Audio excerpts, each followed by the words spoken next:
আসসালামু আলাইকুম রহমতুল্লাহি ওবরকাতুহু। সম্মানিত দর্শক, ২০২৬ সনের আগস্ট মাসটি কেমন যাবে এটা নিয়ে আলোচনা করব। তার আগে আপনাদেরকে একটু স্মরণ করিয়ে দেই, জুলাই মাসটি কেমন গেল।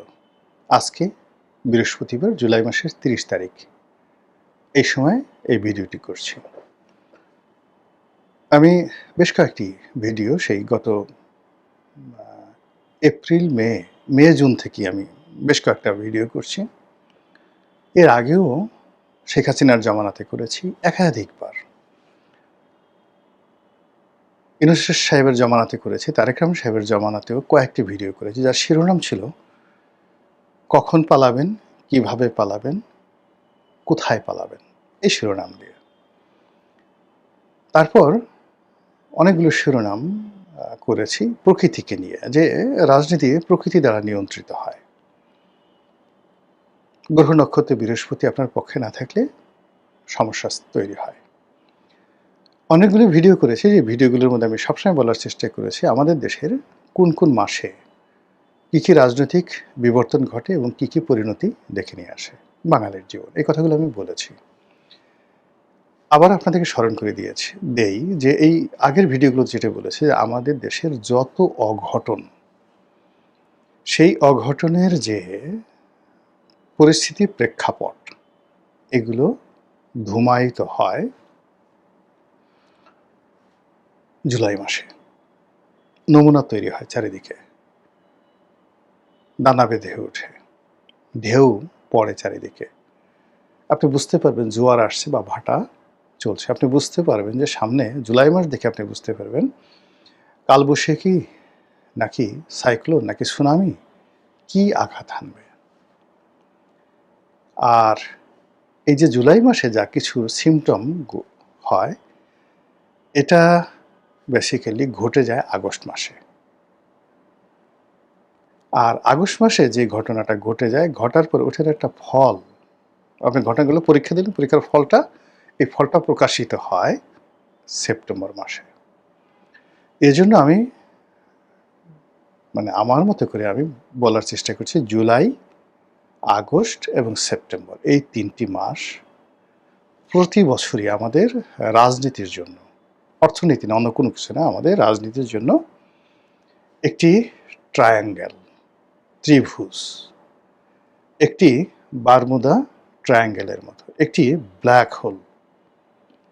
এবং এটা আমি ৭১ সন থেকে যদি আপনি প্রতি বছর ৭১, ৭২, ৭৩ এভাবে প্রতি বছর এই ৩টি মাসকে আপনি মূল্যায়ন করেন, আপনি দেখতে পাবেন যে এখানে কি বিবর্তনগুলো ঘটে গেছে। এখন সেই দিক থেকে ধরেন এই জুলাই মাসে আমরা কি দেখলাম, যেটা ২০২৪-এর জুলাইতে ছিল না, ২০২৫-এর জুলাইতে ছিল না।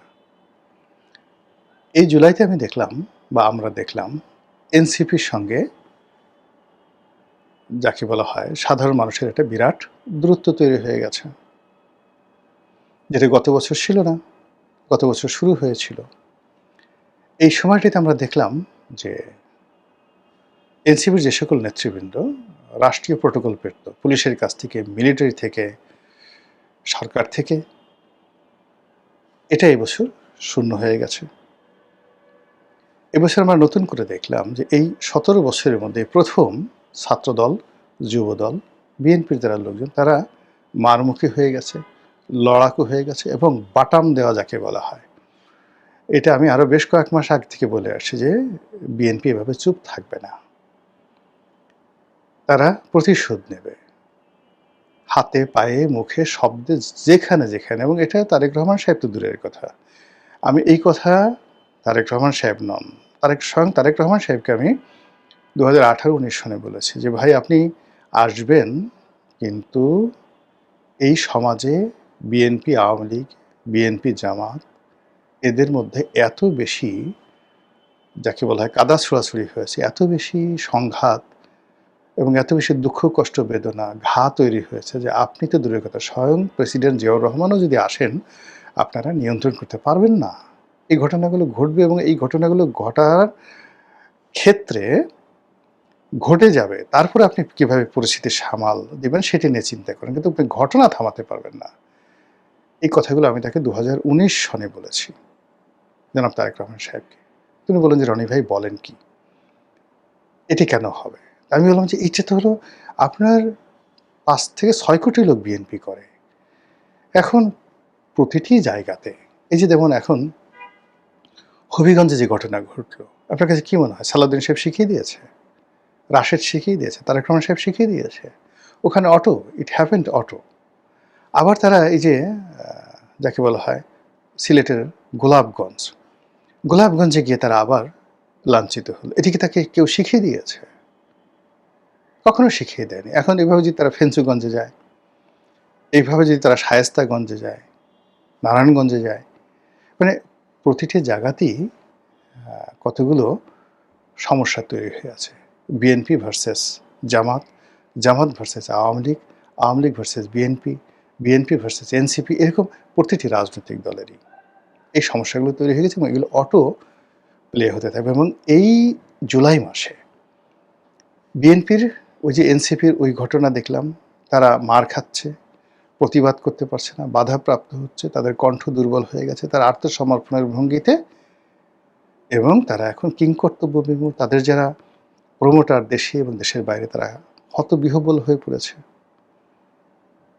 আর দ্বিতীয়ত যারা তাদেরকে মারছে তারা এখন ভীষণ রকম মানে আহ্লাদিত, তাদের হাত নিষ্পিস করছে, তারা আরও মারতে চায়, তারা মজা পেয়ে গেছে, ভীষণ রকম মজা পেয়ে গেছে। এটা যখন মানে বিএনপির এই যে বিবর্তন, সে ঘুরে দাঁড়িয়েছে, ঘুরে দাঁড়িয়ানোর পরে এইভাবে জুলাই মাসটা চলতে থাকলো। আগস্টে গিয়ে দেখা গেল বিএনপির সাথে সাথে সমমনা অন্যান্য যে দলগুলো আছে, অর্থাৎ এখানে বিএনপির সাথে যে ছোট ছোট দলগুলো আছে, তারাও এই এনসিপি এবং জামাতের লোকেদের সাথে মারামারি করতে চাইবে, তাদেরকে পিটিয়ে কাঁঠাল পাকানোর মতো করে নিজেদের হাত পাকানোর চেষ্টা করবে। এবং এটা যখন একেবারে চূড়ান্ত পর্যায়ে পৌঁছে যাবে, তখন দেখবেন জাতীয় পার্টি, আওয়ামী লীগ, জাসদ, তারপর শেষে অন্যান্য যে সকল বামপন্থী দল রয়েছে, ইসলামিক যে সকল দল রয়েছে, আওয়ামীপন্থী ইসলামিক গ্রুপগুলো আছে, তারা হই হই রই রই করে এই শ্রেণীর শত্রু মানে বিএনপি যাদেরকে আক্রমণ করছে তাদের উপরে তারা আক্রমণ করবে। ফলে কি হলো, প্রথম আক্রমণ যেমন বিএনপি কন্টিনিউয়াসলি করে যাচ্ছে, প্রথমে এরকম অসংখ্য আক্রমণ হবে, বিএনপি বুঝতেই পারবে না আক্রমণ কারা করছে, তারা মনে করবে হয়তো বিএনপির লোকই করেছে, কিন্তু পরে দেখা গেল আওয়ামী লীগের লোক এই কাজগুলো করেছে। করতে করতে পুরো দেখা গেল মাঠ ছাপা হয়ে যাচ্ছে। এবং এই কাজগুলো আগস্ট মাসে পুরোটা সময় ধরে এই ধরনের ঘটনা ঘটবে, অর্থাৎ এক পক্ষ মানে শক্তিশালী পক্ষ দুর্বলকে পিটাবে। আর সেই দুর্বল যখন একেবারে দুর্বল হয়ে পড়বে, তখন বিতাড়িত পক্ষ, লুকিয়ে থাকা পক্ষ, গুপ্ত পক্ষ, তারা সামনে এসে তাদেরকে মাঠ ছাড়া করবে। এখানে আপনি গিয়ে দেখুন এবি পার্টির কয়েকজন নেতা, জামাতের কয়েকজন নেতা, তারা ইতিমধ্যে অনেকগুলো আশঙ্কা প্রকাশ করেছেন যে আওয়ামী লীগের বিভিন্ন সাইট থেকে তাদেরকে তাদের ছবি আর্ট করে তাদেরকে যেভাবে হিট লিস্টে রাখা হচ্ছে, যেভাবে হুমকি দেওয়া হচ্ছে। আবার বিএনপি নেতাকর্মীরা তো এই সমস্ত সাইট থেকে না, তারা ডাইরেক্ট বলছে যে টেংরি ভেঙে দেবো, টাক ফাটিয়ে দেবো, এই ধরনের একটা লোকের চোখ উঠাই ফেলছে, মানে হবিগঞ্জে চোখ উঠিয়ে ফেলছে এই সময়টাতে। আপনি বুঝেন ক্রোধ কোন পর্যায়ে আছে। আচ্ছা, আপনি চিন্তা করেন তো, এই ঢাকা শহরের গ্র্যান্ড লিডার আপনার মির্জা আব্বাস গত 50 বছর ধরে এই মির্জা আব্বাস এই ঢাকা শহরে সব কিছু নিয়ন্ত্রণ করেছে। তার হাজার হাজার নেতাকর্মী আছে গোপনে প্রকাশের সব জায়গাতে। আচ্ছা, এই যে মির্জা আব্বাস যে অসুস্থ বা সে যে সেখানে পড়ে আছে, কার জন্য পড়ে আছে, কি কারণে পড়ে আছে, সে তো বহুবার বহু মানুষের কাছে কেঁদেছে। এখন তার যারা নেতাকর্মী যখন দেখবে এরকম দুর্বল হয়ে গেছে, নাসিরুদ্দিন পাটোয়ারি, তখন যদি তার নেতাকর্মী যারা আছে এরকম একটা অকারেন্স ঘটায় ফেলে, তখন আপনি কি করবেন বলেন? এইভাবে মানে একটার পর একটা ঘটনা ঘটতে থাকবে, যেগুলো আপনার নিয়ন্ত্রণে থাকবে না। তাহলে এর থেকে এই যে প্রকৃতিতে এই ঘটনাগুলো ঘটছে বা ঘটবে, এর থেকে পরিত্রাণের উপায় কি? এর কোনো পরিত্রাণের উপায় নেই। যখন সালাউদ্দিন কাদের চৌধুরী একটা ভালো কথা বলেছেন, ধর্ষণ যখন অনিবার্য তখন সেটা উপভোগ করাটাই শ্রেয়, কোনো ওয়ে নেই। তো সেক্ষেত্রে যখন এরকম সমাজে একেবারে সংঘর্ষটা অনিবার্য হয়ে পড়েছে, সেই সংঘর্ষটাকে মেনে নিয়ে আমি যেটা 2019 সনে এরকম একটা অবস্থা তৈরি হবে, এটা বিএনপির যারা নেতৃবৃন্দ তাদেরকে 2019 সনে বলেছি। আওয়ামী লীগের যে আজকের যে পরিণতি, এই পরিণতিটা 2012-13 সনে আমি লিখিতভাবে বলেছি, টেলিভিশন টক শোতে বলেছি, সবার সমিতি সেমিনারে বলেছি, দলীয় ফোরামে পার্সোনালি বলেছি, কানে কানে বলেছি। হোয়াট হ্যাপেন্ড, এগুলো আপনি ওই সময় 2012-13 বাংলাদেশ প্রতিদিন খুঁজে দেখেন, যুগান্তর খুঁজে দেখেন, আমাদের সময় খুঁজে দেখেন, ওই সময়টাতে নয়াদিগন্তে খুঁজে দেখেন, অসংখ্য লেখা পাবেন। শেখ হাসিনাকে উদ্দেশ্য করে একটি বানরের আত্মকাহিনী, একটি রাজকীয় বানরের আত্মকাহিনী, একটি বিড়ালের আত্মকাহিনী, মানে একজন স্বৈরাচারের আত্মকথা। দেশ ভালো পাকিস্তান, নেতা ভালো আইয়ুব খান, এরপরে অগ্নি থেকে তেল, ভানুমতির খেল, বাঘের ঝুনঝুনি, এই কত লেখা যে লিখেছি, প্রত্যেকটা কথা এখন টু দি পয়েন্ট আওয়ামী লীগের লোকদের ক্ষেত্রে ঘটছে। আবার এখন এই যে ঘটনাগুলো বলে যাচ্ছি, যারা ক্ষমতাধর তাদেরও কান বন্ধ, নাক বন্ধ। যারা আকার ইঙ্গিতে শুনছেন তারা হয়তো বলছে, আরে রনি সাহেব কি অবস্থা, ইউটিউব করে সে ভাত খায়, ওখান থেকে 2 টাকা আসে, এটা দিয়ে তার সংসার চলে বোধ হয়, কোনো কাজ নাই, এই ভিউ কামানোর জন্য এই কথাগুলো বলে। শেখ হাসিনা জামানতে বলতে, আরে কি করে টকশোতে যায়, 2000 টাকা পায়, 1000 টাকা পায়, এই টাকার জন্য যায়, কথাবার্তা বলে, মার্কেট ভিউ কামায়। তা আমি তো আমার মতো আছি, বেটার দেন বিফোর। আমার 2009 থেকে আমার অবস্থা এখন ভালো আছে আলহামদুলিল্লাহ। কিন্তু আওয়ামী লীগের লোকজন কোথায়? আবার বিএনপি যদি আগামীতে বিপদে পড়ে, তাহলে বিএনপির লোকজন কোথায় থাকবে বলেন? কিন্তু এখন তাদেরকে আপনি শোনাতে পারবেন না, কোনো অবস্থাতে শোনাতে পারবেন না। এই যে জামাত আজকের এই অবস্থাতে পড়বে, ইউনূসের জমানাতে বহুবার এই কথাগুলো বলেছি। ডক্টর ইউনূস বিপদে পড়বেন, যা কিছু বলবেন, এই কথাগুলো উনার জমানাতে আমরা বলেছি কয়েকজন। আজকে যা কিছু ঘটেছে, এই যে জামাতের এই অবস্থা হবে, এনসিপির এই ঘটনাগুলো ঘটবে, বহুবার এই কথাগুলো বলেছি। ওদেরকে ইন পার্সন বলেছি, নাহিদকে, ওদের মানে ওদের যারা যাদের সঙ্গে যোগাযোগ আছে একই কথা হুবহু বলছে। আমি কখন তাদেরকে ফ্ল্যাটারিং করিনি। মানে ওরা একবার খুব আশ্চর্য হয়ে গেল যে ওদের কাছে, ওদের যখন ক্ষমতা, বড় বড় বিএনপির নেতা, এখন বড় বড় মন্ত্রী ওদের কাছে গিয়ে বসে থাকতো একটা কাজের জন্য, একটা সুপারিশের জন্য, একটা পদ পদবীর জন্য। কিন্তু আমি জীবনে কখনো ওদেরকে টেলিফোন করিনি, বরং ওরা ফোন করার চেষ্টা করেছে। আমি বলছি, বাবারে, আমি তোমাদের চেয়ে বয়সে অনেক বড়, চিন্তা চেতনা তোমাদের সাথে মিলবে না, কোনো অবস্থায় মিলবে না। ফলে আমার কোনো সাজেশন তোমাদের দরকার নেই, বরং আমাদের মতো সাজেশন দরকার নেই। কিন্তু এখন দেখেন এই যে ঘটনাগুলো ঘটছে, এই কথাগুলো কিন্তু আমি ওদেরকে পাবলিকলি বলেছি, প্রাইভেটলি বলেছি, লিখেও জানিয়েছি, সব কিছু ব্যাপার। কিন্তু সেই ঘটনাগুলো ঘটছে। আবার সেম এখন বিএনপির জন্য, তারেক রহমান সাহেবের জন্য, সরকারের জন্য যে ঘটনাগুলো ধরেন আগস্টে সেপ্টেম্বরে ঘটবে, আমরা কিন্তু বলে যাচ্ছি। 2024 সনের 2024 সনের আগস্ট মাসের 17 তারিখে বর্তমান প্রধানমন্ত্রীকে আমি একটা মেসেজ দিয়ে অসাধারণ একটা বিষয় আমি তাকে জানিয়েছিলাম। এটা গোপনই থাকুক, এটা তার আর আমার মধ্যে।